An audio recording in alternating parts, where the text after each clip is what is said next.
நம்ம மீனவர்கள் மேல அவங்க கையே வைக்க கூடாது, கையே வைக்க விடக்கூடாது. அவங்களுக்கான அந்த பாதுகாப்பு பக்காவா இருக்கணும். அதுதான் நம்மளுடைய ஒரே அஜெண்டா. மீனவர்களே, அடுத்து நம்மளுடைய ஆட்சி தான்.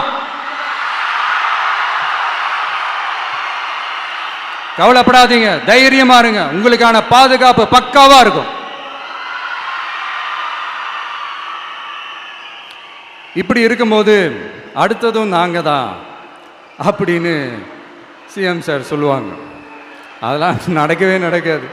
2வது முறை வந்ததெல்லாம் சரித்திரமே கிடையாது. இந்த சைனால கிரேட் வால் ஆஃப் சைனா கேள்விப்பட்டிருப்பீங்க. அதோடைய நீளத்தை விட பெரிய டாஸ்க் இது. ஆனானப்பட்ட அவங்க அப்பாவாலே முடியல.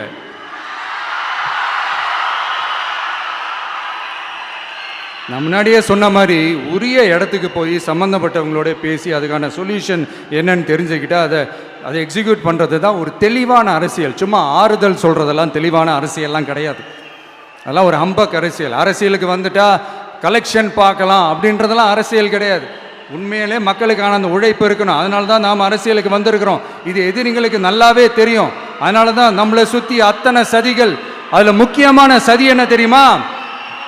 இதை பாரு, ஒன்று நீ இல்லைனா நான் இல்லைனா நீ இல்லைனா நான். நமக்குள்ள வேற எவனும் நடுவில் வந்துடக்கூடாது.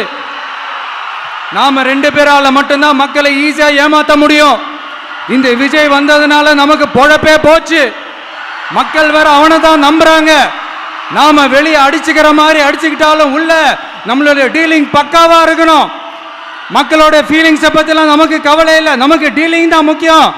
மாத்தி ஆட்சிக்கு வந்துடலாம்னு நினைச்சோம். ஆனா அது நடக்காது போல் இருக்கு. அதனால நீ என்ன பண்ற?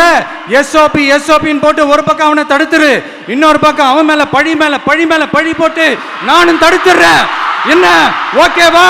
டீலிங் ஓகேவா? ஓவர்.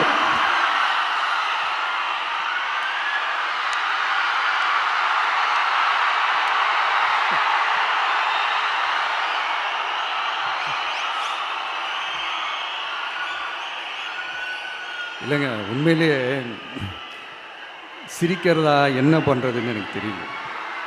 உண்மையிலே இப்படி தான் இருக்குது அவங்க டீலிங்லாம்.